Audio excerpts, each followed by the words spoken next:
अस्सलाम वालेकुम, मेरा नाम है डॉक्टर फुरकान आरिफ और आज के इस वीडियो के अंदर हम लोग किटी का केस डिस्कस करेंगे। किटी हमारे पास एक कंप्लेंट के साथ आई है कि ये जो है गिर गई थी, इसके मुंह से पानी निकलने लग गया था और इसने यूरिन भी पास कर दिया, स्टूल भी पास कर दिया और ये सारी गीली हुई भी थी। ये इसकी मेजर कंप्लेंट थी। जब इसकी हमने जो ओनर है उन्होंने हमारे साथ वीडियो शेयर की तो हमने उसको देखा कि ये जो चीज़ है ना, ये एपिलेप्टिक सीजर था।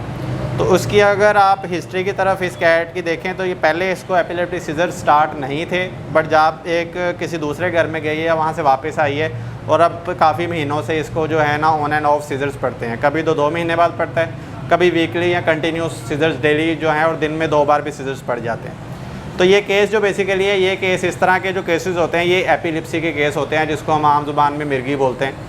और ये वाले जो केसेस डॉग्स के अंदर ज़्यादा हैं as compare two cats. Cats के अंदर बहुत रेयर ये कंडीशन होती है, डॉग्स बहुत कॉमन होती है। इवन इस्लामाबाद के अंदर मिर्गी के केसेस ज़्यादा हैं, इवन लाहौर और कराची की निस्बत। हमारे तीनों ब्रांचेस में सबसे ज़्यादा मिर्गी के केसेस इस्लामाबाद के अंदर आते हैं। अच्छा, कैट्स के अंदर ये हमारे पास बहुत रेयर केस आते हैं कि कैट को मिर्गी पड़ रही हो। लाइन्स के अंदर ये मिर्गी के केसेस बहुत कॉमन हो गए हैं इन ब्रीडिंग की वजह से, बट कैट्स के अंदर ये अब केसेस बहुत रेयर हैं, बहुत कम हैं। इन ब्रीडिंग इनके अंदर इतनी ज़्यादा नहीं है। तो अब इसके हम रीज़न की तरफ देखें तो अगर ये एपिलिप्सी जो है ये 2 तरह से होती है। या तो इंटरनल कॉज होता है, ब्रेन मेलफॉर्मेशन हो जाए या ब्रेन के अंदर डैमेज हो जाए। अगर हम इस कैट की हिस्ट्री की तरफ देखें तो इसकी एक कैट फाइट भी हुई है स्वीयर, जिसके अंदर इसको स्टिचेस वगैरह लगे थे। अगर तो ब्रेन मेलफॉर्मेशन होती तो ये शुरू से ही इस तरह के मसले स्टार्ट हो जाते हैं इसको, बट ये जो है प्राइमरी एपिलिप्सी के अंदर आता है क्योंकि अडल्ट हुई है, उसके बाद इसको एपिलिप्सी के जो सीजर्स हैं वो आने लग गए हैं। इसके अलावा जो एक्स्ट्रा इश्यूज़ होते हैं इसके अलावा टॉक्सिन्स हो सकते हैं, कोई डिजीज़ हो सकती है। डायबिटीज़ के अंदर भी इस तरह के जानवरों को इश्यूज़ आते हैं। FIP के अंदर हो जाते हैं। फ्लाइन ल्यूकीमिया वायरसेस के बाद भी जानवर को एपिलिप्सी के जो सीजर्स हैं वो आने लग जाते हैं। ये तो काफ़ी सारे इसके रीज़न्स हैं।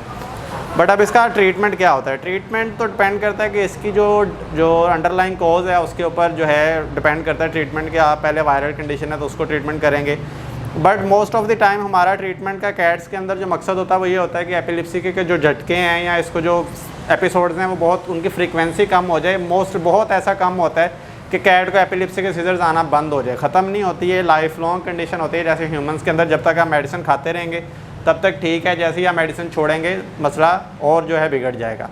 अब इसके अंदर क्या है कि हम इसको फिनोबार्बिटॉल्स के ऊपर शिफ्ट करेंगे और ये मेडिसिन इसकी लाइफ लॉन्ग चलेंगी। और अगर इसकी टाइमिंग ख़राब होगी, कैट अगर टाइम पे मेडिसिन नहीं लेगी या मेडिसिन किसी वजह से बंद कर दी या झटके नहीं आए, कुछ ऑनर्स होते हैं कि अब ठीक हो गया अब छोड़ दें। जैसे ही मेडिसिन छोड़ेंगे तो इसके जो झटके हैं वो और ज़्यादा जो है वर्स हो जाएंगे। तो बेहतर ये होता है कि इस तरह की कैट को लाइफ लॉन्ग एक स्पेशल ट्रीटमेंट दिया जाए और लाइफ लॉन्ग जो है इसको इसी तरह की मेडिसिन के ऊपर शिफ्ट रखा जाए। कभी कभार ऑन एंड ऑफ महीने में 1-2 सीजर्स आ जाना कोई परेशानी की बात नहीं है, बट अगर काफ़ी सारे वीक में 2-3 सीजर रिपीट हो रहे हैं, दिन में 2 बार आ रहे हैं, तो फिर वो ख़तरनाक हो सकता है इनके लिए। तो मेडिसिन का ट्रीटमेंट बस यही है कि इनको मेडिसिन रख के इनके सीजर के एपिसोड को कम से कम किया जाए, जितने कम आएँ उतना अच्छा है। होपफुली वीडियो आपको काफ़ी इन्फॉर्मेटिव लगी होगी। अगर आपका इस टॉपिक रिलेटेड कोई भी क्वेश्चन हो तो काइंडली कमेंट बॉक्स में कमेंट करें। Thank you very much. अल्लाह हाफ़िज़।